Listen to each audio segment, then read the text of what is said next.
नमस्कार। गांव धनाना, जिला सोनीपत, हरियाणा। वो शुभ दिन 8 सितंबर 1951 को इस पृथ्वी पर जगत के तारणहार, जगत गुरु तत्वदर्शी संत रामपाल जी महाराज का गांव धनाना के इस पावन धरती पर अवतरण हुआ। दोस्तों, हम इस गांव धनाना की पावन धरती को पवित्र इसलिए कह रहे हैं कि गरीबदास जी महाराज जी ने अपनी अमृतमय वाणी में कहा है कि धन नगरी, धन भूमि, धन धन करणी, धन देश, धन करणी, धन कुल, धन जहां साधु परवेश। इस दास ने 17 फरवरी 1988 में परमात्मा की शरण मिली थी और उस दिन के बाद 6 वर्ष 1994 तक दास ने जेई की पद पर सर्विस की। काम करते, अपनी ड्यूटी करते करते भी हम भक्ति करते हैं। हमारा रूल यही है, काम भी करो, भगवान ना भूलो, बुराई छोड़ दो। लेकिन 1994 में परमात्मा ने आदेश दे दिए गुरु महाराज ने कि तू इस काम ने संभाल। अब गुरु की आज्ञा का अवहेलन करना भगत का काम नहीं होता। जो गुरु वचन पर डट गए कट गए फंद 84 के। भाई, जो गुरु वचन पर डट गए कट गए फंद 84 के। और उन्होंने अचानक मुझे बुलाकर पास बैठा लिया, कहने लगे आज से तू नाम दिया करेगा और जितने भी वर्तमान संगत थी सबको कह दिया और सबको बता देना कि जो इसको गुरु नहीं मानेगा वो मेरा कुछ नहीं होगा। मेरे पसीने आ गए कि मैं तो 2 कौड़ी का जीव, एक मजदूर आदमी, और परमात्मा ये इतना बड़ी जो है ना, इतना बड़ा जिम्मेवारी का काम। और उनके पुराने पुराने भक्त निरे थे, लाल कपड़े पहन कर बाबा जी भी बन रहे थे, उनके साथ रहा करते।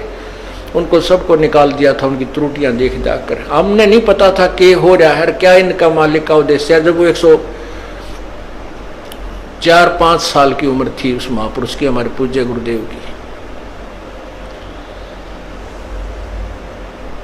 और कहा मैं तेरे साथ रहूंगा। और तीसरा शब्द एक दिन कहा था कि रामपाल तेरे सब बराबर संसार में संत नहीं होगा, पूरे विश्व में तेरे बराबर संत नहीं होगा। अब इस दास का और संत का के मेल था। हम तो भगत थे, दास थे, भगवान की भक्ति करते थे, अपनी नौकरी भी करते थे, बच्चे भी पालते थे। अब कहते हैं साध वचन पलटे नहीं, चाहे पलट जावा ब्रह्मंड। उनका वचन नहीं पलट सकता, उन्हें जो कह दिया सो कह दिया। तो वही ये फल गया। नहीं, हमारी तो घर के ना सुने थे शुरू में, अकेला नाम ले रहा था। बालक भी तो बालक छोटे थे, वो तो घर जैसे कहूँ था मान जाते, उनकी माँ नहीं माने, फिर मेरे माता पिता नहीं माने। अगले भाई पुरानी लाग कुकर छोड़ना, बड़े साके में पा आया। फिर परमात्मा से अर्ज करी, धीरे धीरे वो समझन लागे। ना सुनते तो भी बोले जानता बावड़े की तरह। तो धीरे क्यों कान न कैसे बंद करेंगे वहां बैठे हुए।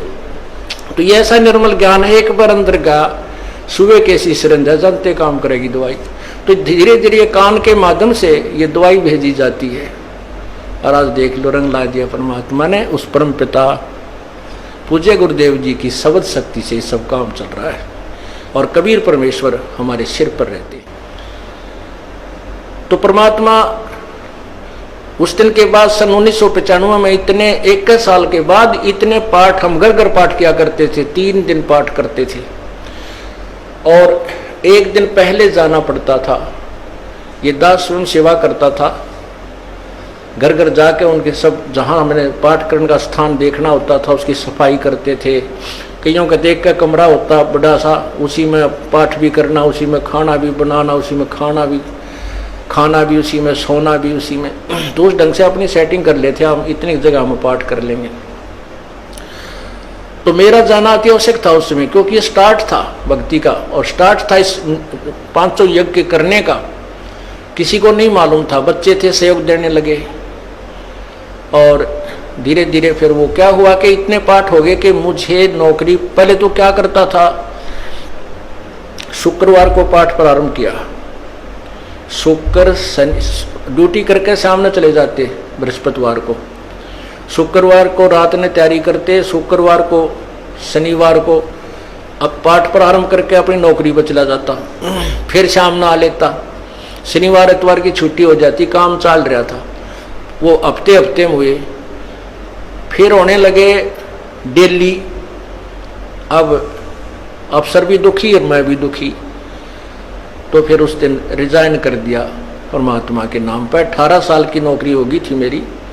हालांकि कुछ और भी हमारे साथी कह रहे थे भाई अभी 2 साल और डट जाओ, आपकी पेंशन बन जाएगी। वाह भैया, पेंशन तो करा कितनी बार होगी।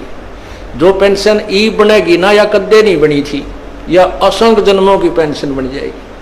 तो वो तो इस बात को नहीं समझे थे, उन्हें तो मुझे मूर्ख ही समझा। और दास की सौभाग्य था कि मुझे ये नौकरी या मजदूरी मिल गई भगवान की और उसकी पुण्यात्माओं को दलदल से निकालने की। कहते आत्म प्राण उद्धार ही ऐसा धर्म नहीं और। धर्म तो और भी है, दान करते हैं, भूखों को भोजन देते हैं, ऐसा है कि सहाय करते हैं, लेकिन जो आत्म प्राण उद्धारी ऐसा धर्म नहीं और। धर्म तो ये भी है जो गौशाला बना रखी है। धर्म वो भी है जो चिड़िया ऊपर चुग्गा डाल देते हो पशु पक्षियों को। वो भी विकलांगों के जो ऑपरेशन वगैरह कराए जा रहे हैं वो भी धर्म है। अनाथ आश्रम है वो भी धर्म है। लेकिन जो आज गऊ हैं उनकी सेवा कर रहे हैं, अच्छी है, क्योंकि कोई भी प्राणी है, चाहे भैंस है, पशु है, कोई किसी प्रकार का, सबकी सेवा हमने इसी दृष्टिकोण से करनी चाहिए, क्योंकि सब में एक जैसा जीव, वो भी धर्म है। लेकिन अब तो वो आज वो गाय है, आज कोई भैंस है, और जन्म होने के बाद फिर वो सूअर की जूनी में जा सकती है। उस बीमारी तो कौन छुटावेगा उसको। तो ये ज्ञान, ये भक्ति, ये आत्मा इस जीव को उद्धार करेगी। वो फिर 84 लाख योनियों में नहीं जाएगा, या तो मनुष्य शरीर होगा, नहीं सतलोक चला जाएगा। तो कहते हैं आत्म प्राण उद्धारी ऐसा धर्म नहीं और। तो इस दास को ये आत्म प्राण यानी जीव आत्मा के उद्धार की मजदूरी मिल गई, और हरस शुक्र मनाता हूं प्रभु, आपने कैसे दया करी इस 2 कौड़ी के जीव पर। और ऐसे निर्मल भगवान की महिमा, ओए होए होए, जिसके नाम लेते हैं रूंग रूंग खड़े हो जाते हैं। उसके बाद परमात्मा की ऐसी महिमा हुई, अब मुझे इतनी खुशी होती है। कैसा निर्मल समाज तैयार हो रहा है। बीड़ी, शराब, मांस, तम्बाकू, उसको देखकर भी राजी नहीं है। अब ये पुण्यात्मा दोनों हाथों दान करते हैं, और हम पहले लूटन पर लगे रहा करते थे, पाप बढ़ाते थे। ये माया साथ नहीं जानी थी कि इतना नरक इकट्ठा कर रहे थे। और परमात्मा क्या कहते हैं, सतगुरु के सिजदा करूं कर्म छुटाए कोटि, और जो ऐसे सतगुरु की निंदा करे फिर जम तोड़ेंगे होठ। अब जो लोग बिना देखे सोचे समझे और भक्तों की, संतों की बुराई करते हैं, अब क्या बताते हैं कि सतगुरु के सिजदा करो जिसने कर्म छुटाए कोट, करोड़ों पाप कर्मों से हटाकर और पुण्य कर्मों पर लगा दिया। कितने पाप कर्म बचा दिए हमारे। और जैसे ऐसे सतगुरु की जो निंदा करते हैं, कहते हैं उनके जम तोड़ेंगे होठ, यम के दूत उनके ऐसे लठ मारेंगे, चाहे कितने लागो, मुंह पे, होठा पे। होठ इसलिए कहा कि इस पर ज्यादा दर्द होया करे, सोई भी बड्डी आया करे। तो कहते हैं वो जम तोड़ेंगे होठ जो बकवाद किया करते थे, संतों की निंदा करते थे। नित्यानंद जी महाराज ने यहां तक कहा है, भाई तू ना मानता ना, ठीक है, अपना और काम कर ले और कुछ कह सुन ले, पर संत की निंदा मत करिए, ये तेरे लिए बहुत जबरदस्त पाप बन जाएगा। लेकिन जो इस मार्ग से परिचित नहीं, वो नादान बच्चे आग में हाथ दे देते, बिजली के तार को छू लेते, और ज्ञान होता सत्संग से, और सत्संग में ये काल नहीं आने देता। तो उस दिन के बाद परमात्मा की ऐसी रजा हुई कि बाग लाग गया भगवान का। और यही प्रार्थना करता रहा, परमात्मा तेरे बच्चे तुझे समझे पहचाने, दास को ये नौकरी दी है, इसमें सफल भी आप ही करोगे। इन लोगों ने तो आपको भी नहीं बख्शा था, जब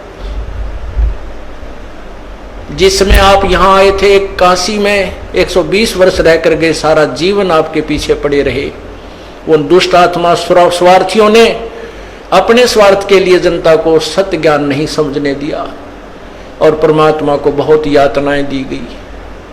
अब उनकी जो यातनाओं, उनके साथ जो हुए संघर्ष को देखकर इस दास का दिल डटा हुआ है कि हमारे साथ तो अभी कुछ भी ना हुआ है। जो उस परमात्मा के साथ कितना तेल के कढ़ाई में डाल दिए, कितना काट काट के घेर दिए, कितना कुएं में डाल के ऊपर तो डले ठोक दिए, फिर भी डोके न पाए।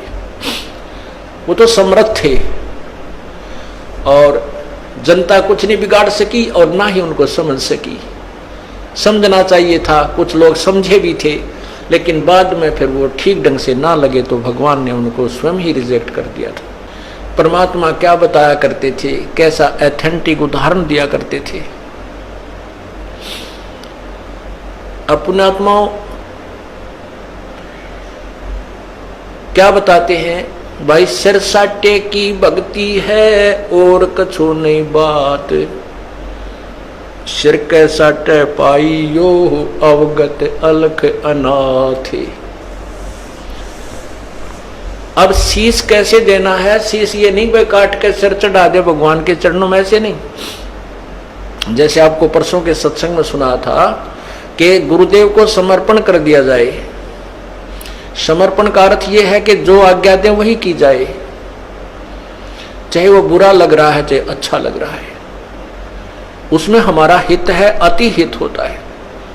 और संत क्या कहते हैं, भाई बीड़ी शराब मांस खुइये मत पीना। संत कहते हैं चोरी जारी नहीं करना, डाके ना डालना, किसी की जेब ना काटना, ये महापाप है तेरे लिए। अपना करके खाना बेटा, भगवान भजना, इससे तेरा कल्याण होगा। और हम यही वचन नहीं मानेंगे तो फिर यहाँ स्कूल में आने की आवश्यकता क्या है, इस विद्यालय में सत्संग में आने की आवश्यकता क्या है। हम गलतियां भी गलती पे गलती करते रहे और फिर सत्संग में भी आ रहे हैं तो वो फेल हो जाएंगे विद्यार्थी, वो पास नहीं हो पाएंगे।